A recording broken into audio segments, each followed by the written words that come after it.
নমস্কার বন্ধুরা, ভালোবাসার রান্নাঘরে সবাইকে স্বাগত জানাই।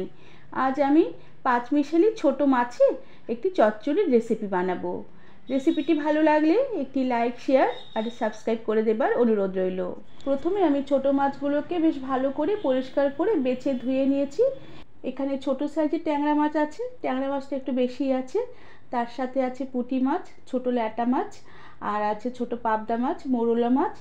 এবার আমি মাছগুলোর মধ্যে অল্প পরিমাণে একটু নুন আর একটুখানি হলুদ গুঁড়ো দিয়ে বেশ ভালো করে মাখিয়ে কিছুক্ষণ রেখে দেব। মাছের নুন আর হলুদ আমি একটু কম পরিমাণে দেব, কেননা হলুদ বেশি দিলে মাছ ভাজার সময় তেল পুড়ে গিয়ে তেলটা কালো হয়ে যাবে। আর এছাড়া গ্রেভির যে নুনটা সেটাও মাছে টেনে নেবে, আর এর জন্য মাছের নুন বেশি দিলে মাছ নুন কটা হয়ে যেতে পারে। এবার আমি মাছের জন্য একটি মশলা বানিয়ে নেব, খুব সাধারণ সিম্পল একটি মশলা।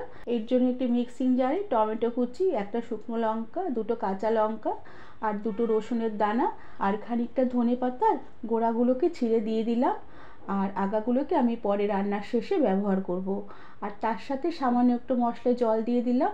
এবার মসৃণ করে একটি পেস্ট বানিয়ে নেব। এরপর মাছগুলোকে আমি ভেজে নেব।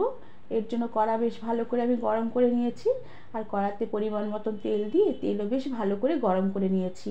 আর তেল খুন্তি দিয়ে কড়ার গায়ে বেশ ভালো করে ছড়িয়ে দিয়ে নুন হলুদ মাখানো মাছগুলোকে আমি তেলে ছেড়ে দিলাম। এবার মাছগুলোকে আমি তেলের মধ্যে একটু ছড়িয়ে দেব, যাতে মাছগুলো বেশ ভালোভাবে ভাজা হয়। এরপর মাছের এক পিঠ ভাজা হয়ে আসলে আরেক পিঠ উল্টে দিলাম।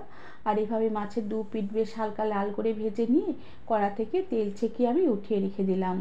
এরপর এই মাছ ভাজার তেলে আমি খানিকটা কালো জিরে ফোড়ন দিলাম, আর সাথে একটি চেরা কাঁচা লঙ্কা দিলাম।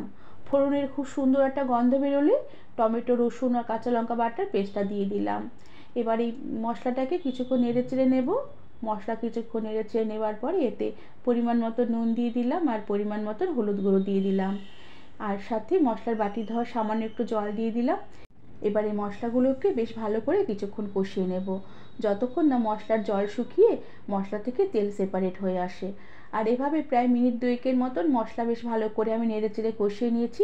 মশলার জল বেশ অনেকটাই শুকিয়ে এসেছে, তেলও খুব সুন্দরভাবে সেপারেট হয়ে এসেছে। এরপর আমি ঝোলের জন্য সামান্য পরিমাণে জল দিলাম। জলটা আমি খুব বেশি দেইনি, কারণ আমি শুধু মাছটাকেই রান্না করব। তবে সবজি দিয়ে তোমরা যদি মাছের চচ্চড়ি বানাও সেক্ষেত্রে একটু জলটা বেশি দেবে। আর ঝোল মশলার সাথে বেশ ভালো করে নেড়েচেড়ে মিশিয়ে নিয়ে এবার আমি বেশ কিছুক্ষণ ঝোলটাকে ফুটিয়ে নেব। ঝোল বেশ কিছুক্ষণ ফুটিয়ে নেবার পরে আমি ভাজা মাছগুলোকে ঝোলে দিয়ে দিলাম, সাথে কয়েকটা চেরা কাঁচা লঙ্কা দিয়ে দিলাম। আর ফুল ফ্লেমে মাছের ঝোল আমি কিছুক্ষণ ফুটতে দেব, যতক্ষণে মাছের ঝোল খানিকটা টেনে আসে। আর এরপরে আমি ধনেপাতা কুচি ছড়িয়ে দিলাম। এবার মাছের ঝোলটাকে আমি আরও একটুখানি শুকিয়ে নেব। তবে তোমরা যারা মাছের চচ্চড়ি ঝোল ঝোল একটু পছন্দ করো তারা এইভাবে নামিয়ে নিতে পারো। আমি ঝোলটাকে আর কিছুক্ষণ ফুটিয়ে একটুখানি শুকিয়ে নিয়ে এবার গ্যাসের আঁচ বন্ধ করে দিয়ে কিছুক্ষণের জন্য ঢাকা দিয়ে স্ট্যান্ডিং টাইমে রেখে দেবো।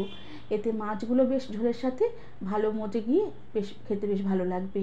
বন্ধুরা, আমার আজকের রেসিপি তোমাদের কেমন লাগলো আমাকে তোমরা কমেন্ট করে জানাবে। আর ভালো লাগলে একটি সাবস্ক্রাইব করে দেবার অনুরোধ রইল। আজ তাহলে আসি, পরে আবার একটি নতুন রেসিপি নিয়ে দেখা হবে। ধন্যবাদ বন্ধুরা।